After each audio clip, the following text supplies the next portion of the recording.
Puji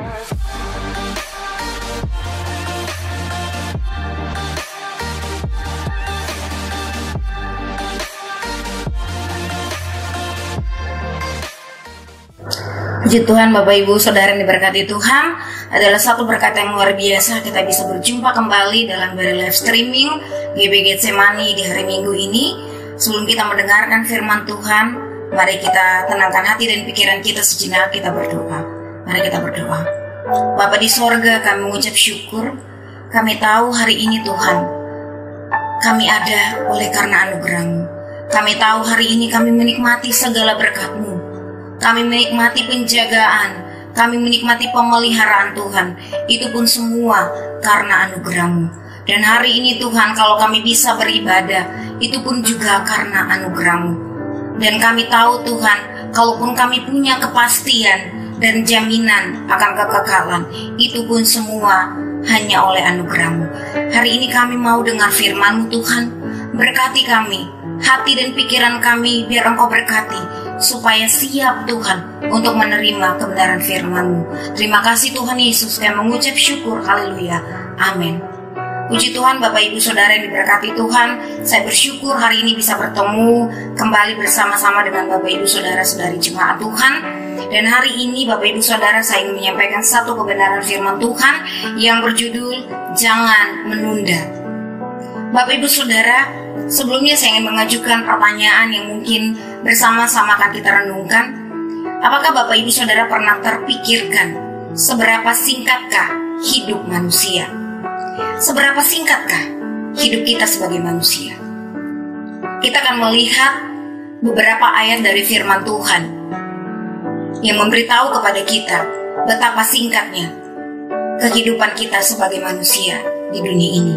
Yang pertama Bapak Ibu Saudara, dalam 1 Tawarik 29 ayat 15, di sana inti firman Tuhan dikatakan bahwa hidup kita ini hanya seperti bayangan atau seperti bayang-bayang yang hari ini kita lihat tapi kemudian akan hilang.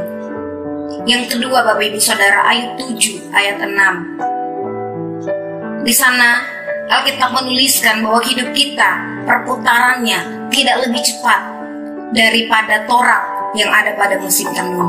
Torak adalah sebuah alat yang ada pada mesin tenun, dan Alkitab berkata bahwa perputaran torak pada mesin tenun itu justru tidak lebih cepat dari hidup manusia. Hidup kita justru jauh lebih cepat daripada perputaran sebuah mesin tenun, Bapak Ibu Saudara. Kemudian dalam Mazmur 39 ayat 6, firman Tuhan berkata bahwa hidup kita ini pendek seperti ukuran telempap. Dan telempap itu Bapak Ibu Saudara dalam ukuran Ibrani tidak lebih besar dari 4 jari manusia, 4 jari orang dewasa. Bapak Ibu Saudara, itu adalah ukuran telempap. Hidup kita bahkan jauh lebih pendek dari 4 jari kita, Bapak Ibu Saudara. Berikutnya Bapak Ibu Saudara, di dalam Mazmur 103 ayat 15 hingga ayat yang ke-16, firman Tuhan menuliskan dengan sangat jelas bahwa hidup kita ini tidak lebih daripada rumput yang hari ini ada, kemudian besok akan lenyap. Tidak lebih daripada bunga di padang yang hari ini ada, namun besok akan hilang, Bapak Ibu Saudara. Dan yang terakhir, Yakobus 4 ayat 14, hidup manusia itu digambarkan seperti uap. Kalau kita pernah melihat uap dari air yang sudah dipanaskan atau uap dari nasi yang sudah selesai dimasak, Bapak Ibu Saudara, kita melihat uap itu kita bisa lihat, tapi kemudian itu tidak berapa lama tiba-tiba uap itu hilang, Bapak Ibu Saudara. Demikianlah hidup kita. Bapak Ibu Saudara, di dalam Mazmur 90 ayat 12, firman Tuhan berkata, ajarlah kami menghitung hari-hari kami sedemikian hingga kami beroleh hati yang bijaksana. Nah Bapak Ibu Saudara, untuk menjadi orang yang bijaksana dalam menjalani kehidupan yang singkat ini, judul khotbah yang saya mau sharingkan pagi hari ini bagi setiap kita adalah jangan menunda. Bapak Ibu Saudara, menurut seorang teolog bernama Richard Baxter, dia berkata bahwa penundaan adalah bentuk sementara dari penolakan dan itu adalah bentuk dari penyangkalan. Penundaan adalah bentuk sementara dari penolakan, dan itu adalah bentuk dari penyangkalan. Kita sudah melihat ayat-ayat firman Tuhan yang membuktikan dan menyimpulkan bahwa hidup manusia ini singkat, pendek, berlalu begitu cepat dari yang kita duga. Kenapa Bapak Ibu Saudara? Karena itu adalah ketetapan Tuhan. Alkitab dengan jelas-jelas menuliskan bahwa hidup manusia itu tidak lebih daripada 70 dan 80 tahun. Tapi pun Alkitab menuliskan bahwa ketika kita melihat faktanya, ada kalanya kita tidak sampai pada rentang waktu tersebut. Betapa singkat, betapa pendek, dan betapa cepat hidup kita ini sebagai manusia. Karena itu Bapak Ibu Saudara, jangan menunda. Yang pertama Bapak Ibu Saudara, jangan menunda untuk bertobat. Di dalam Wahyu 2 ayat 16, kita akan bacakan sama-sama firman Tuhan dalam Wahyu 2 ayat 16. Wahyu 2 ayat 16, firman Tuhan berkata, Bapak Ibu Saudara, seperti ini. Sebab itu bertobatlah, jika tidak demikian aku akan segera datang kepadamu, dan aku akan memerangi mereka dengan pedang yang di mulutku ini. Kemudian di dalam Kisah Para Rasul pasalnya yang ke-17 ayatnya yang ke-30, firman Tuhan berkata, dengan tidak memandang lagi zaman kebodohan, maka sekarang Allah memberitakan kepada manusia bahwa di mana-mana semua mereka harus bertobat.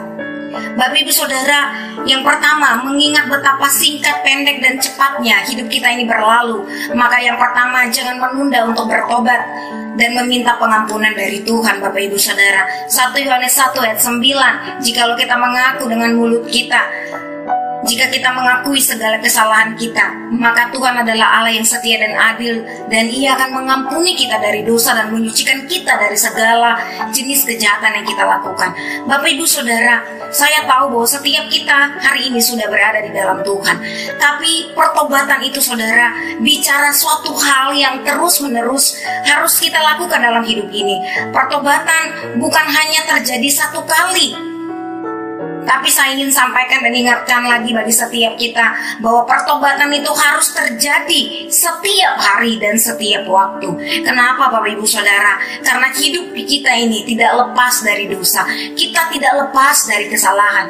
Bapak Ibu Saudara, mungkin karena kita sudah di dalam Tuhan, kita sudah tahu tentang hukum-hukum yang diatur secara nyata di dalam Alkitab maupun hukum-hukum yang berlaku di dalam masyarakat. Bapak Ibu Saudara, kita tahu hukum-hukum yang kasat mata, hukum-hukum yang mengatur supaya kita tidak melakukan perbuatan-perbuatan yang melanggar hukum. Tapi Bapak Ibu Saudara, pertobatan bukan hanya bertobat dari melakukan perbuatan-perbuatan pelanggaran yang nyata bisa dilihat orang, tetapi saya ingin berkata bahwa pertobatan yang dilakukan setiap hari oleh setiap anak-anak Tuhan adalah bertobat dari sikap hati, dari keinginan, dari pola pikir yang menyimpang dari kehendak Tuhan. Karena itu Bapak Ibu Saudara, pertobat itu membutuhkan kerendahan hati. Saya tidak tahu kapan terakhir setiap saudara yang mendengarkan firman Tuhan hari ini, ketika berdoa, sebelum saudara menaikkan setiap permohonan, kapan terakhir kita berdoa dan meminta pengampunan dari Tuhan? Kapan terakhir kita datang kepada Tuhan dan mengakui segala kesalahan yang mungkin tanpa sengaja kita lakukan di dalam pikiran, di dalam hati, atau di dalam keinginan kita? Karena itu Bapak Ibu Saudara yang diberkati Tuhan, jangan menunda untuk bertobat. Bertobatlah setiap hari, bertobatlah setiap waktu. Kita lihat contoh Alkitab Daud di dalam 2 Samuel 2. 2 Samuel 2 Bapak Ibu Saudara, 2 Samuel 12, maksud saya 2 Samuel 12. 2 Samuel 12 Bapak Ibu Saudara, ayat yang ke-7 dan ayat yang ke-13. 2 Samuel 12 ayat yang ke-7 dan ayat yang ke-13. Firman Tuhan berbunyi demikian. Kemudian berkatalah Natan kepada Daud, engkaulah orang itu. Beginilah firman Tuhan Allah Israel. Akulah yang mengurapi engkau menjadi raja atas Israel, dan akulah yang melepaskan engkau dari tangan Saul. Bapak ibu saudara, kita tentunya tahu kisah ini, kisah tentang Raja Daud.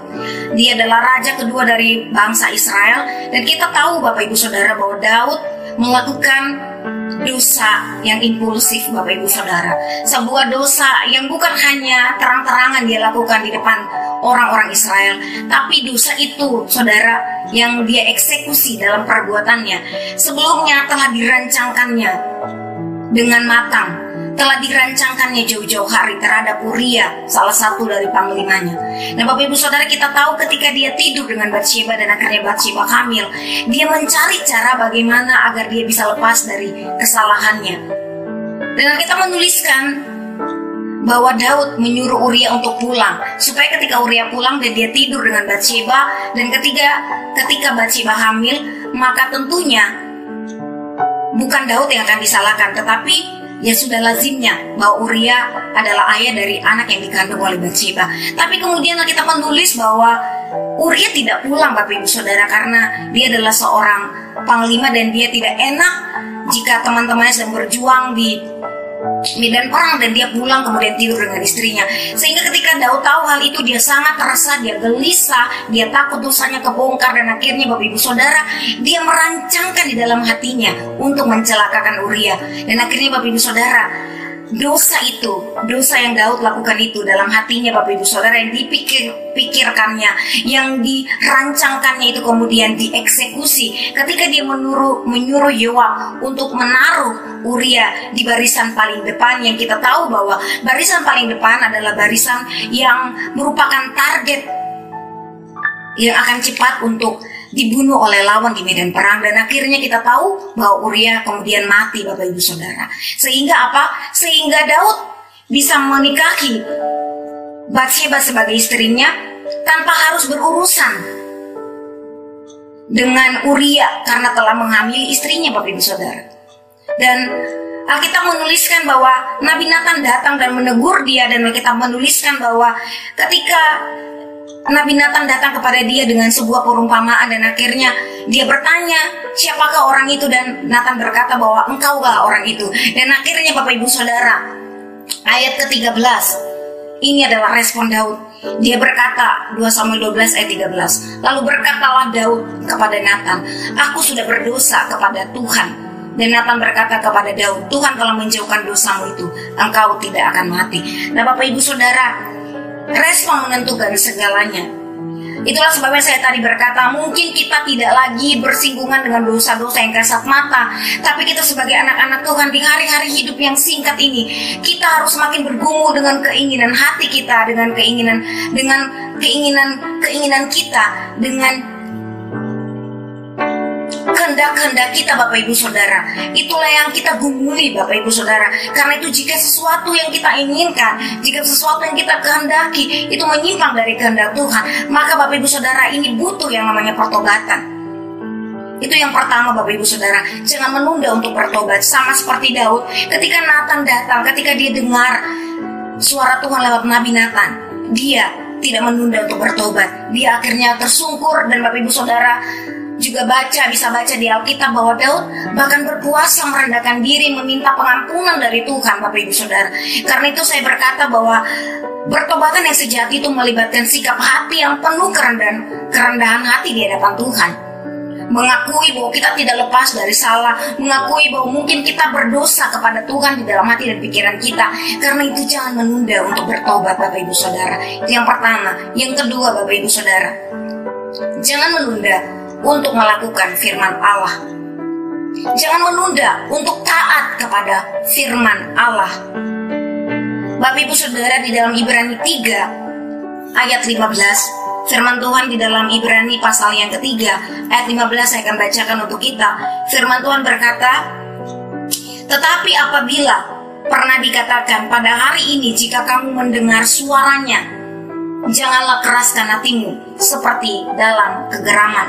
Bapak Ibu Saudara, poin kedua dari firman Tuhan hari ini mau berkata bahwa jangan menunda untuk taat kepada firman Allah. Bapak Ibu Saudara, ketika kita taat kepada Tuhan, ketaatan kepada Tuhan itu bersifat here and now. Artinya bersifat di sini, hari ini, dan sekarang. Jika kita menunda untuk menaati firman Tuhan, Bapak Ibu Saudara, maka hati kita akan semakin sulit untuk taat. Dan jangan pernah kita tawar-menawar dengan firman Tuhan. Apa yang kita dengar dari firman Tuhan, lakukanlah seperti apa yang kita dengar. Jangan dikurangi, jangan ditambahi, Bapak Ibu Saudara. Kita lihat contohnya, Bapak Ibu Saudara, di dalam 1 Samuel 13. 1 Samuel pasal yang ke-13, Bapak Ibu Saudara, kita lihat contoh seorang tokoh, seorang raja, yaitu Saul, Bapak Ibu Saudara. 1 Samuel 13 ayat 13 sampai 14. Kita tahu bahwa kisah di sini adalah ketika Saul hendak menyerang orang Filistin, lalu dia takut orang Filistin itu menyerang, ya.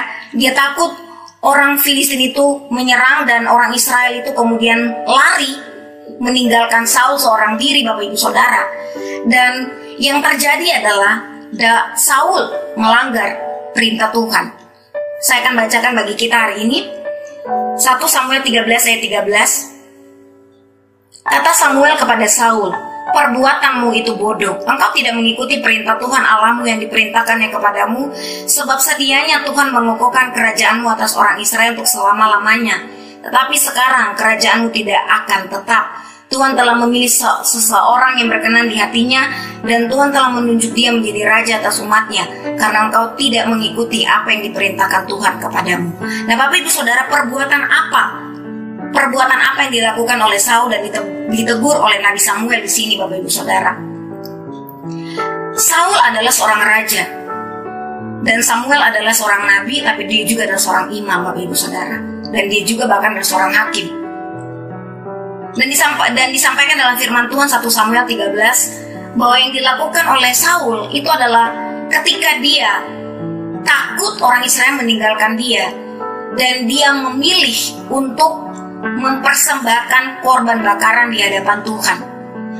Dan yang salah dari perbuatannya itu adalah, Bapak Ibu Saudara, karena dia bukanlah seorang imam dan dia bukanlah seorang nabi, tetapi dia melanggar firman Tuhan dan mempersembahkan korban yang sebenarnya adalah tugas dari Samuel.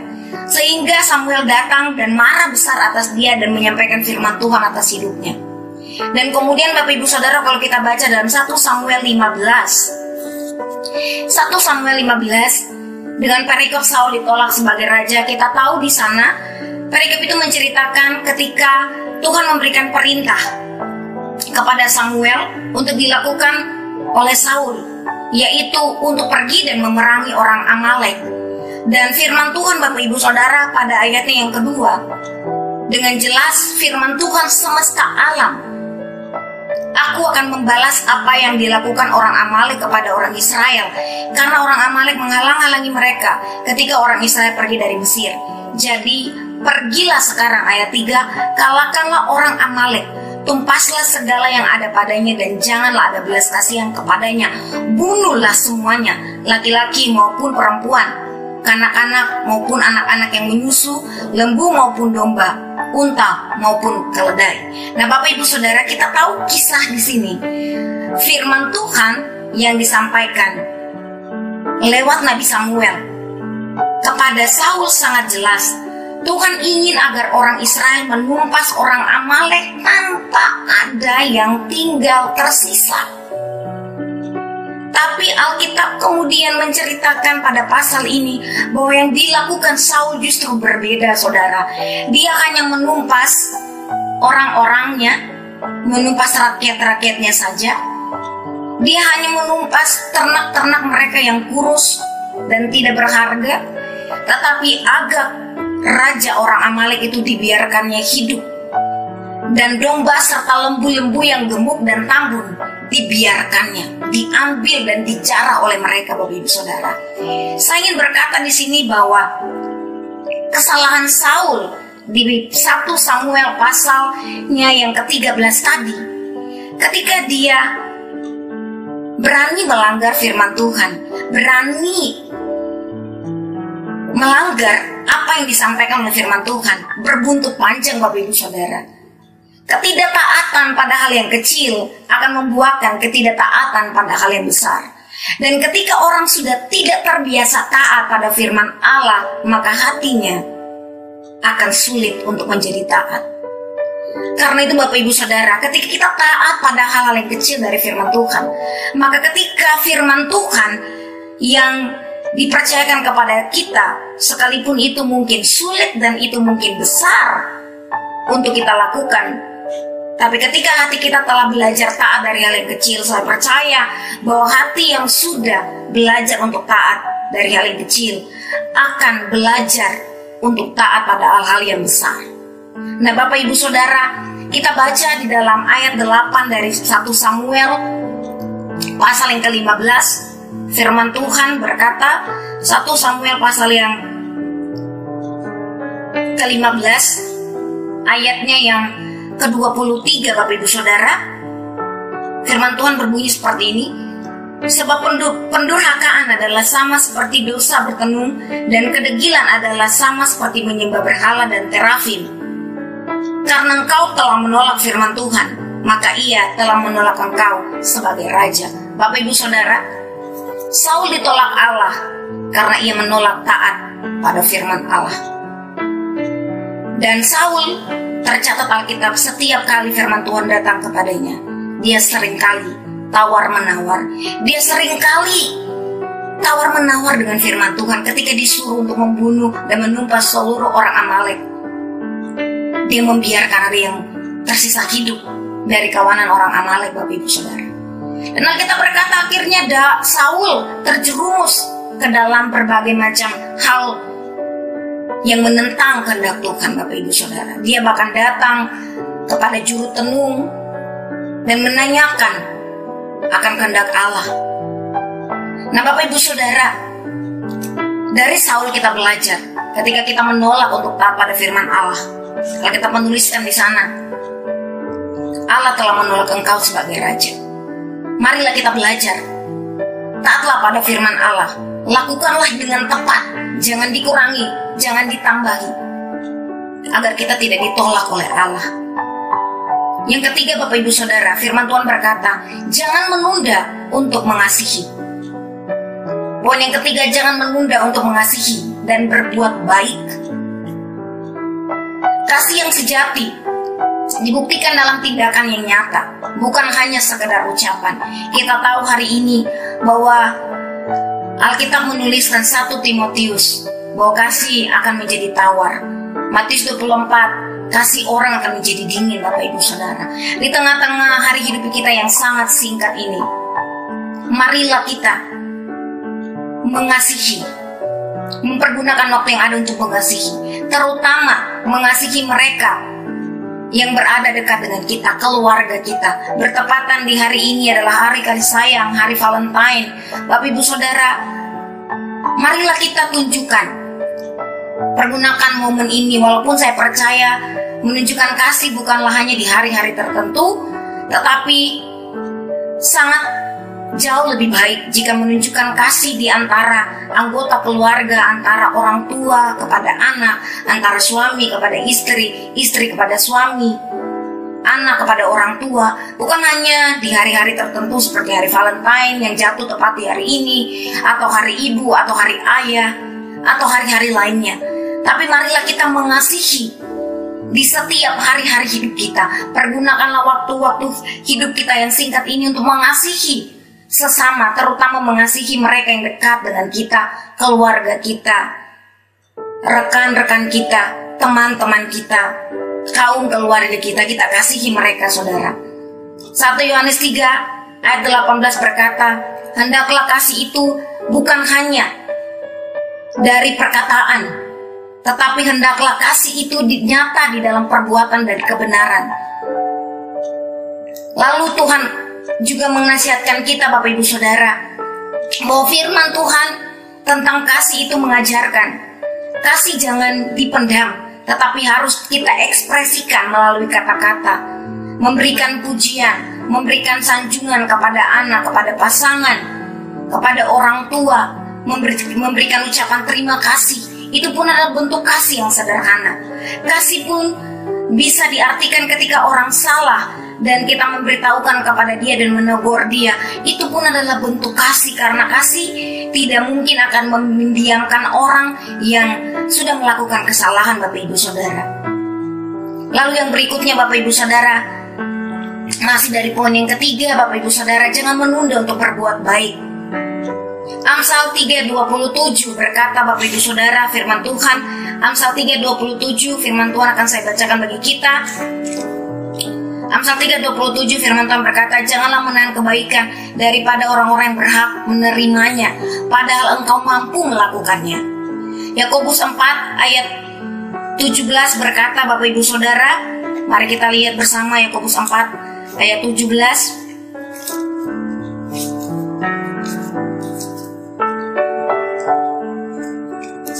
Yakobus 4 ayat 17, firman Tuhan berkata, jadi jika seorang tahu bagaimana ia harus berbuat baik, tetapi ia tidak melakukannya, ia berdosa. Ya, Bapak Ibu Saudara, ketika kita bicara tentang berbuat baik, seringkali kita hanya terpaku pada satu kondisi, yaitu menunggu sampai kita kaya atau sampai kita sukses, sampai harta kita banyak, barulah kita mau berbagi kebaikan dengan orang lain. Tapi saya mau sampaikan pada pagi hari ini kita semua, bahwa kebaikan tidak selalu berbicara tentang hal-hal yang besar seperti memberi uang, memberi hadiah yang mahal dan lain-lain Bapak Ibu Saudara. Tetapi kebaikan juga bisa berbentuk sederhana, dalam bentuk yang sederhana, seperti memberi nasihat, mendoakan orang yang sedang sakit atau orang yang sedang butuh topangan doa, menanyakan kabar orang lain, membimbing orang lain yang mungkin sedang kebingungan dengan hidupnya. Ini juga adalah bentuk kebaikan yang sederhana Bapak Ibu Saudara. Karena saya percaya bahwa setiap orang, Alkitab berkata dalam Efesus 2 ayat 10, setiap manusia kepunyaan Allah telah diperlengkapi oleh Tuhan untuk melakukan pekerjaan baik. Karena itu Bapak Ibu Saudara, jangan menunda untuk berbuat baik. Jika kita tahu bagaimana kita harus berbuat baik kepada seseorang, tetapi kita tidak melakukannya, Alkitab berkata bahwa kita berdosa Bapak Ibu Saudara. Dan setiap kali kita berbuat baik, Alkitab berkata bahwa nama Tuhan pasti dipermuliakan Bapak Ibu Saudara. Itu poin yang ketiga. Poin yang keempat Bapak Ibu Saudara, yang terakhir dari firman Tuhan hari ini adalah jangan menunda untuk melayani dan bersaksi tentang Yesus Kristus di hari-hari hidup kita yang singkat ini Bapak Ibu Saudara. 1 Petrus 4 ayat 10 hingga ayat yang ke-11. Saya akan bacakan bagi kita 1 Petrus 4 ayat 10 hingga ayat yang ke-11. Firman Tuhan berkata, layanilah seorang akan yang lain sesuai dengan karunia yang telah diperoleh tiap-tiap orang sebagai pengurus yang baik dari kasih karunia Allah. Jika ada orang yang berbicara, baiklah ia berbicara sebagai orang yang menyampaikan firman Allah. Jika ada orang yang melayani, baiklah ia melakukannya dengan kekuatan yang dengan anugerahkan Allah, supaya Allah dimuliakan dalam segala sesuatu karena Yesus Kristus. Ialah yang mempunyai kemuliaan dan kuasa sampai selama-lamanya. Amin. Firman Tuhan berkata bahwa marilah kita kembangkan dan gunakan karunia Allah untuk melayani pekerjaan Allah. Jangan menunda, sebab mungkin ketika kita menunda, justru waktu itu berhenti bagi kita. Kemudian Bapak Ibu Saudara, selagi masih kita diberikan waktu, pergunakanlah waktu kita bekerja untuk pekerjaan Allah. Dalam Yohanes 9, firman Tuhan di dalam Yohanes 9 Bapak Ibu Saudara, Yohanes 9 ayat 4, Yohanes 9 ayat 4 berkata demikian Bapak Ibu Saudara, kita harus mengerjakan pekerjaan Dia yang mengutus aku selama masih siang. Akan datang malam di mana tidak ada seorang pun yang dapat bekerja. Firman Tuhan jelas mengatakan di sana, marilah kita melakukan pekerjaan Allah selagi kita masih diberikan waktu, selagi hari masih siang, karena akan datang waktunya akan datang malam di mana orang tidak dapat bekerja, Bapak Ibu Saudara. Selama kita masih punya waktu, selama denyut nadi ini belum berhenti, marilah dengan giat kita bekerja untuk pekerjaan Allah. Walaupun ibadah kita lakukan secara live streaming, tapi pelayanan bisa kita lakukan. Kita bisa menelpon seseorang yang sedang sakit dan kita doakan. Kita bisa mengunjungi. Mungkin hari ini karena sedang ada pandemi kita nggak bisa mengunjungi Bapak Ibu Saudara. Tapi jika memang engkau sedang berdekatan dengan jemaat atau orang yang kau tahu bahwa dia di dalam Tuhan dan dia butuh untuk dikunjungi, maka kunjungilah Bapak Ibu Saudara, tentunya dengan melakukan protokol kesehatan. Dan berikutnya Bapak Ibu Saudara, dari poin yang keempat ini, janganlah kita malu untuk menjadi saksi, menceritakan tentang perbuatan Tuhan atas hidup kita. Mazmur 66 ayatnya yang ke-16. Mazmur 66 ayat yang ke-16. Firman Tuhan berkata,